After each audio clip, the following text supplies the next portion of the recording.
Good morning and welcome back to the Roast West Coast Coffee Podcast, where I interview the coffee professionals of the West Coast and try to help us all get a little bit coffee smarter in the process.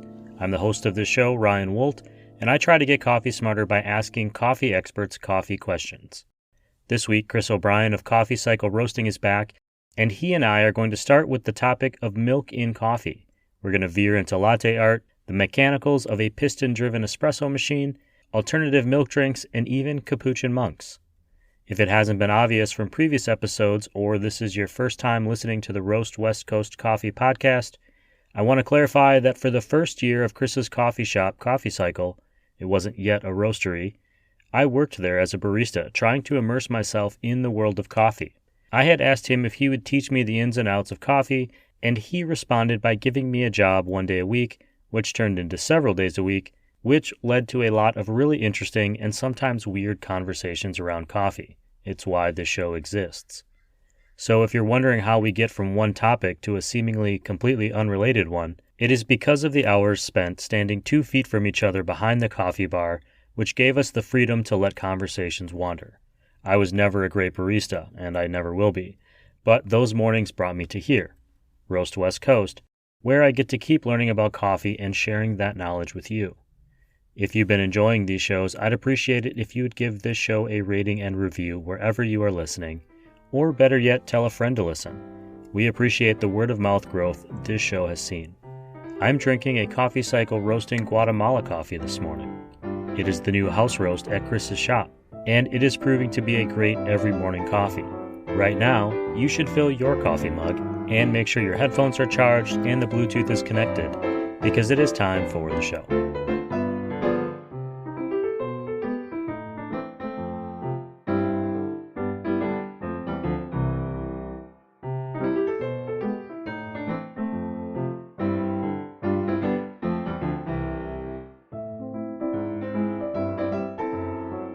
Chris O'Brien, I see you cleaning your glasses over there. It means you're here on the show. I should tell you, I just got glasses of my own. I have acknowledged that I am aging and my eyes are getting older and I need glasses to, say, drive at night, which happens once or twice a year.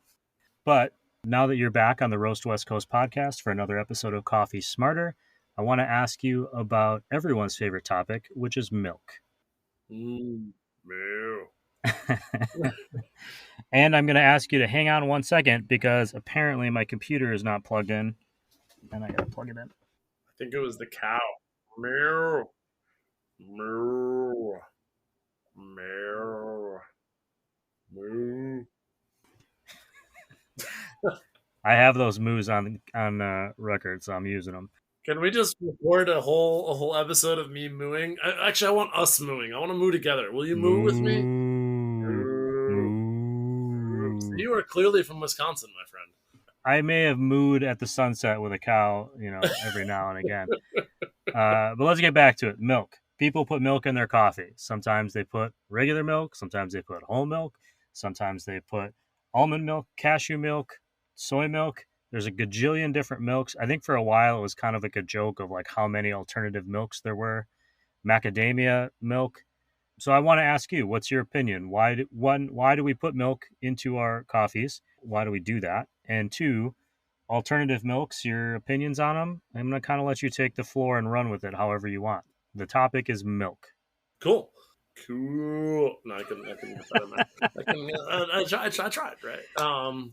So yeah, I've mentioned a couple times on the podcast before how when we add cream and sugar to coffee, we get this sort of coffee ice cream effect is how I like to describe it. And I'm totally stealing that a little bit from my good friend, Brant Rakowski, who's the head roaster at Nostalgia Coffee. He's the first person that put it to me that way. And it really encapsulates kind of how I feel about milk and sugar and coffee.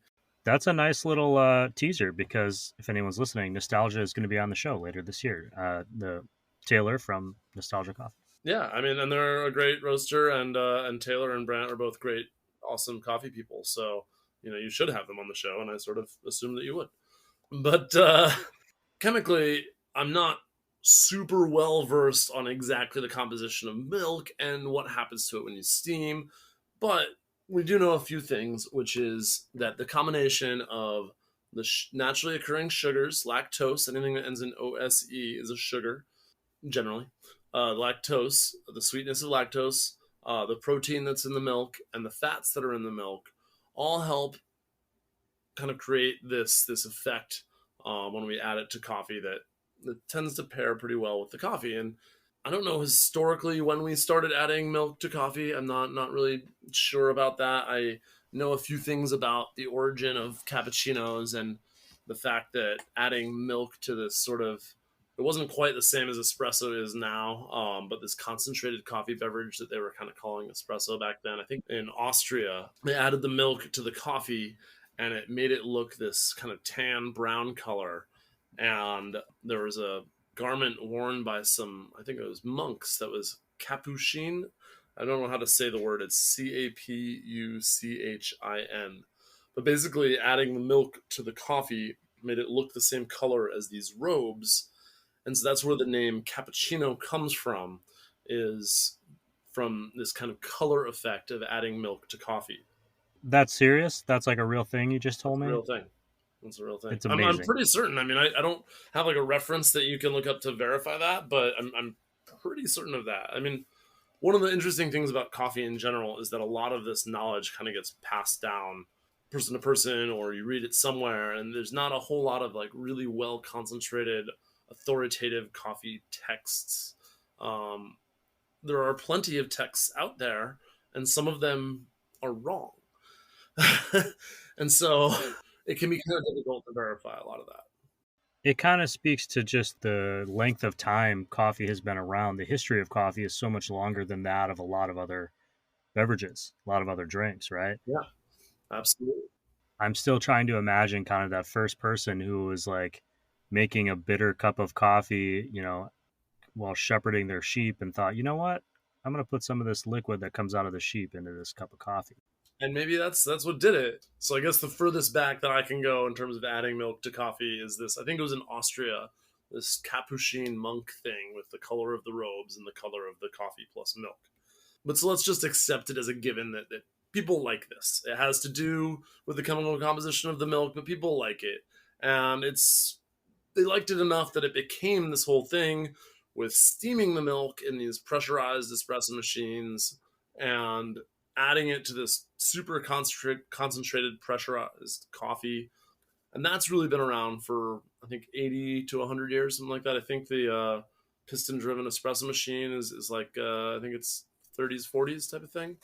That's actually younger than I kind of imagined in my head. I'm not sure why, but Yeah, I actually would have to check on that. I know there's a couple things that are coming out these days, giving like histories of espresso machines and background on that. And as your coffee expert on Coffee Dumber this week, and last week, I do have to admit, some gaps in my knowledge. Perhaps I could have done some research knowing the topics today, but regardless, we know that we steam the milk and we add it to the espresso, and that's very popular. The milks for lattes, for cappuccinos. When you steam the milk, some really cool things happen. You're injecting air into the milk, which creates that foam, and you're warming the milk at the same time. We've been doing this with cow dairy milk for a long time. That's the origins of it. And so a lot of what we do is based on that. And now there's this whole industry of alternative milks that are coming up to accommodate people that can't drink lactose or that even just prefer not to drink lactose for ethical or whatever reasons, taste reasons. And so that's been really interesting. And as a barista that's been working in coffee since I was 16, so almost over 20 years now, I've seen it sort of change from when it was just milk and a minority of people drinking soy to then we added almond milk. And now the big one is oat milk. But there's a ton of other non dairy options out there, like you mentioned earlier. There's even some very popular ones that aren't even a specific one thing. They're just non dairy milk, and a lot of them are based around pea protein because you do have to have a certain balance between fats, proteins, and sugars to get the right effect if you want to foam it and steam it and have it come out well, especially if you want to do something like latte art. I was going to ask then, does it make it more difficult to create latte art or to work with the steam wand? Because I'm assuming that decades of experimenting was all based around this idea of milk, and then almost overnight you were expected to create the same sort of frothiness in the milk or creaminess in the milk or whatever with all of these other different breakdowns. I mean, they're all milk in in name to some extent, but they may not react the same.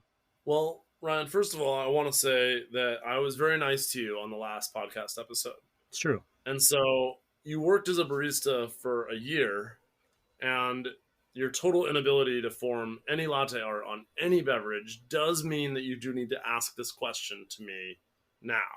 Not being able to and not being allowed to are two different things. I just want to make that clear. You know, I think if you were to interview my staff, which you're probably forbidden from doing, but if you were, I think that they might have a slightly different idea on exactly how strict I am on. Well, parents are always strictest with their first, Chris.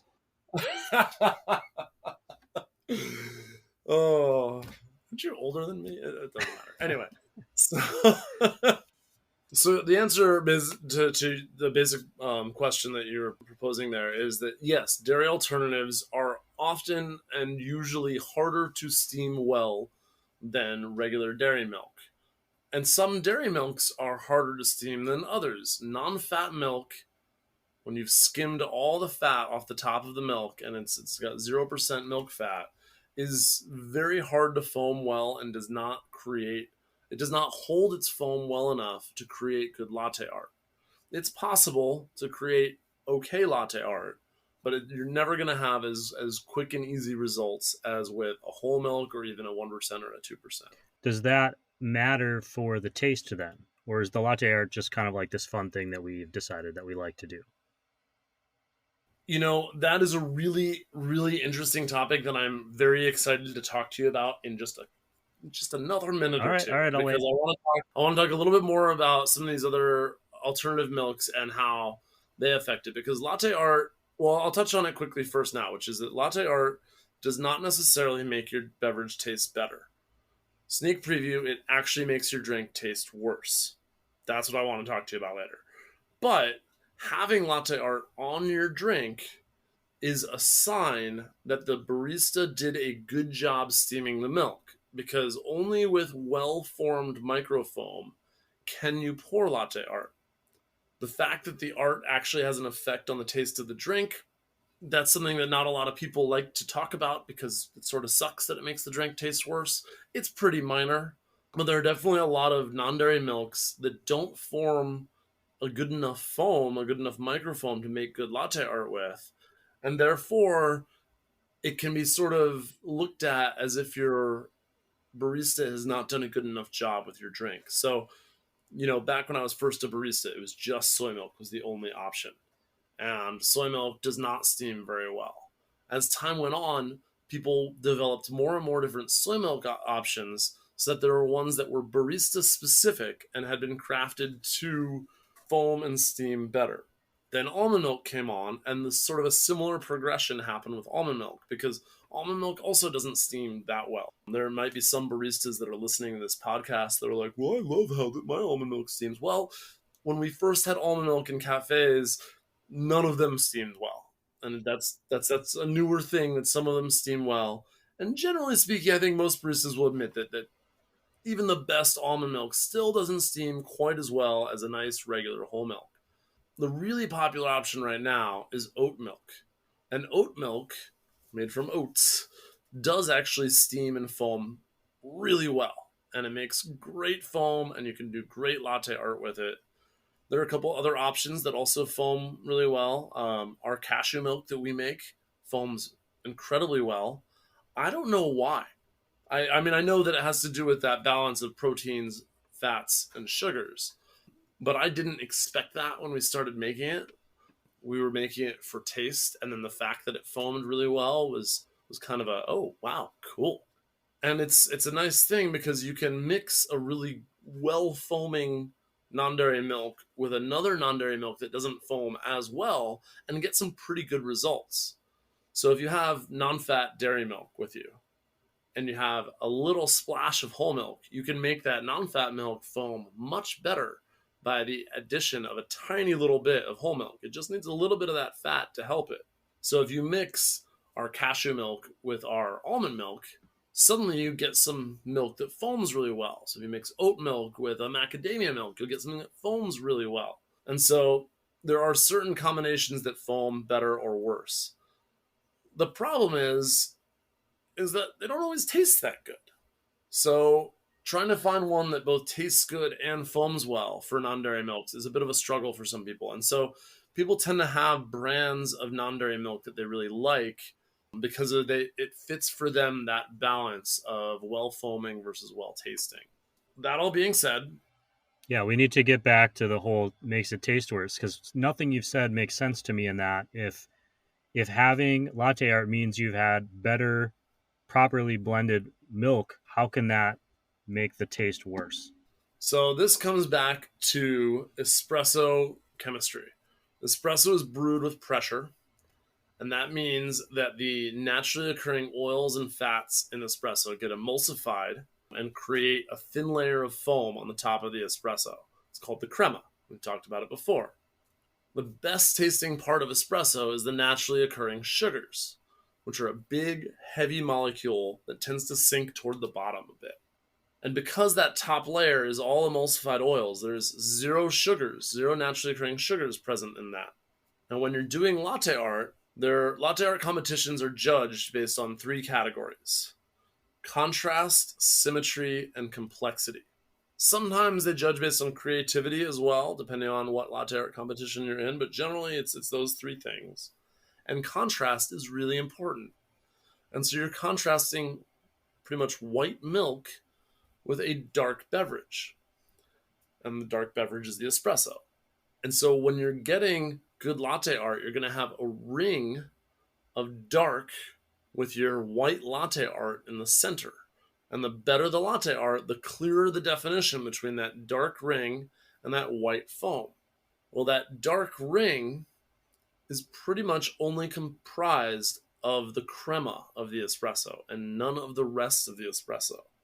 It tends to float to the top. It's going to mix with the milk and the fats in the milk. And all the sweeter stuff tends to be below that top layer of foam.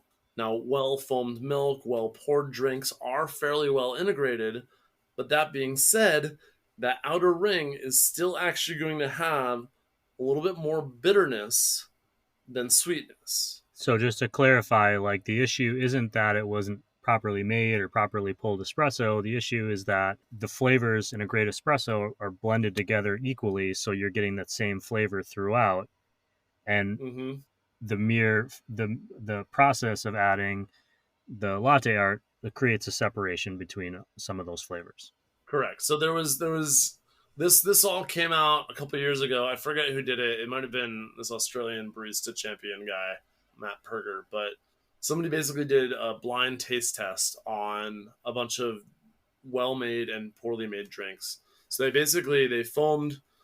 If you make a drink, you pour latte art on it. You make two drinks side by side. You pour latte art on both of them. They're both perfectly made drinks. Then you take one of the drinks and you stir up the top so that you eliminate the latte art that was poured there. And someone blindfolded drinks both of them. They're always going to like, or almost always going to like, the one that was stirred up more better because you've reintegrated it properly. So your latte art actually makes your drink taste worse. Sorry. Well, that's a bummer. But I think it comes back, it goes something to be said for the consistency of coffee and for the consistency of these products and how difficult it might have been. I feel like you kind of mentioned a progression just earlier. I just want to touch on this before the end of the show today, which is, for a long time it was milk, and then soy milk was the alternative, and you had time to kind of work and figure that out. And then almond milk came along and kind of had its day.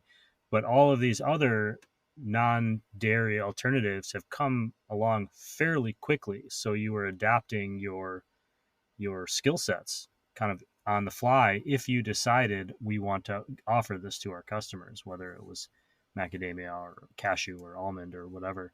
And I would just like to say for anyone listening, when you spend $6 on a thing of oat milk is water and oats. It's oatmeal, blended, filtered. That's just my opinion. Yeah, and it tastes like cereal. But it works. I actually use oat milk at home and make oat milk at home, which is exciting. But I don't buy it for $8 or $10 a carton. I make it. You make it? Nice. Yeah. You soak them overnight? Meh. Sometimes. Nice. It depends on how lazy I am. Nice. The one thing I will say to anyone listening about making your own milk, whether it's a nut milk or an oat milk or, I suppose a cow milk, is you're not getting the same preservative process that you would if you were buying it from the store. And so you have to understand that milk will go bad. So my oat milk generally has like a 3 to 5 day window where it tastes like really good oat milk. And after that, it starts to change. The chemicals start to change, and it looks different. If I put it in a glass jar, like it'll settle, and you'll have like a thick layer and a watery layer, and got to mix that up. So you gotta be willing to go through that process if you want to make it at home. Try adding lecithin. Lecithin. Yeah, you can get soy lecithin or sunflower lecithin, and it's an emulsifier. It's a binding agent, so it binds polar and nonpolar. It makes oil and water mix basically. So if you're getting that separation, try lecithin, blending it in there, and it might keep it from separating. I'm afraid of any ingredient that I don't think I can spell. Well, that's fair. It comes from sunflowers, so that's nice, and it's sold as a supplement. It's actually supposed to be quite good for you. Oh, I'm not concerned about it's whether it's healthy or not. I'm just afraid of things that I can't spell for whatever reason. Well, you eat a lot of lecithin. I'm just warning you that there's a lot of it in your life. I promise. I feel better educated about milk. Chris, thank you for being here on this episode of Coffee Smarter. I think we are only doing one more episode this year, maybe something special later on in the season, but you got other experts. I know you've moved on. You broke through the glass ceiling of coffee experts on this show, because before you there were no coffee experts on the show, and now other experts want to share their expertise, and we want to, it's not that we think they're more of an expert than you in all cases, but we want to get some other perspectives. So we are excited. We do have Siri is back from Lofty Coffee. She's great. Jay Ruski from Fringe Coffee has a different perspective, and we're going to talk a little bit specifically about climate change later this year. And so there's a lot going on this season. So we're excited, but you will always be the first and always be our go-to, Chris. I promise you that. But only because you work for free. I do. All I want to see is that beautiful face of yours and hear that sweet We're going to have to edit that out. We'll see you again soon, Chris. Love you, buddy. Thank you.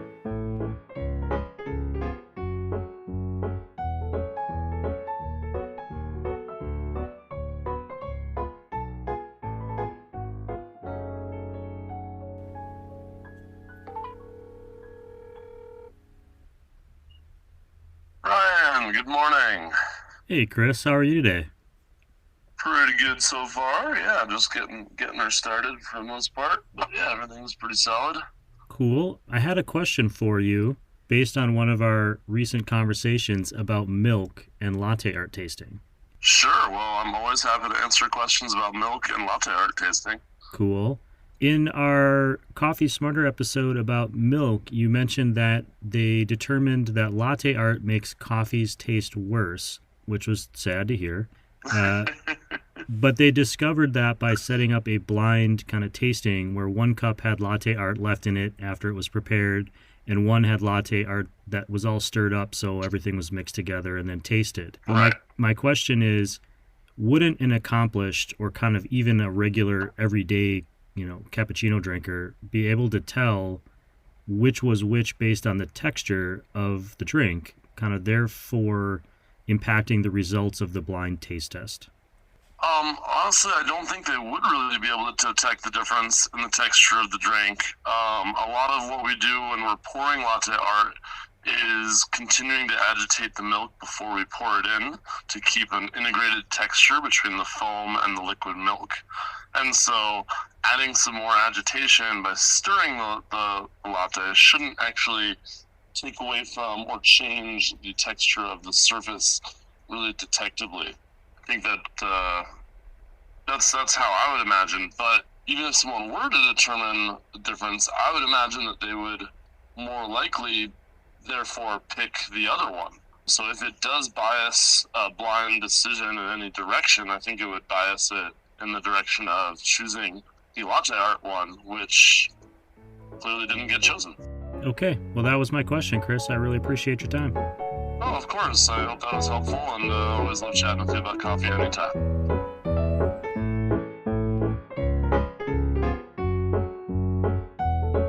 To recap, I was going to moo here, but I think we've gone past the point where that joke is funny. It may not have ever been funny. I'll just say that your coffee experience can be as simple or complex as you decide to make it. If you like milk in your coffee or you prefer it black, that's up to you. In Season 1, Chris gave us some advice on the show, which was, drink what you like and don't be afraid to try something new. That's it for today. We've got some awesome interviews coming up that I'm really proud of with visitor coffee roasters, nostalgia coffee, and origin roasters that cover a lot of ground. I hope you come back to listen to those. I'm heading out on a mini coffee road trip tomorrow to check out some of the roast industry partners. If you see a guy with a salt and pepper beard poking out from his mask, dropping bright blue stickers off at Moster Coffee or Cafe Latte or Leap Coffee or even Coffee Cycle, give me a shout. Also, head to roastwestcoast.com to find links to the rest of the show's supporters: Maria Coffee, Zumbar Coffee and Tea, Steady State Roasting, Cape Horn Coffee Importers, First Light Whiskey, and Camp Coffee Company. If you want these shows sent right to your email, along with articles about coffee, photos, videos, and vocabulary, be sure to sign up for the newsletter or even a subscription at roastwestcoast.com. This show is always free wherever you listen, but the subscriptions really support the creation of the show, be it a $5 one-time tip or a monthly one that helps us keep growing and improving this show. I'll leave you with a quote from Henry Rollins, musician, poet, and actor, who said, "What goes best with a cup of coffee? Another cup." This episode of the Roast West Coast Coffee Podcast has been written, produced, and recorded by me, Ryan Wolt. I hope this show has found you happy, healthy, and with at least enough sanity to make it through the day. And please, always tip your baristas, and be sure to drink good coffee.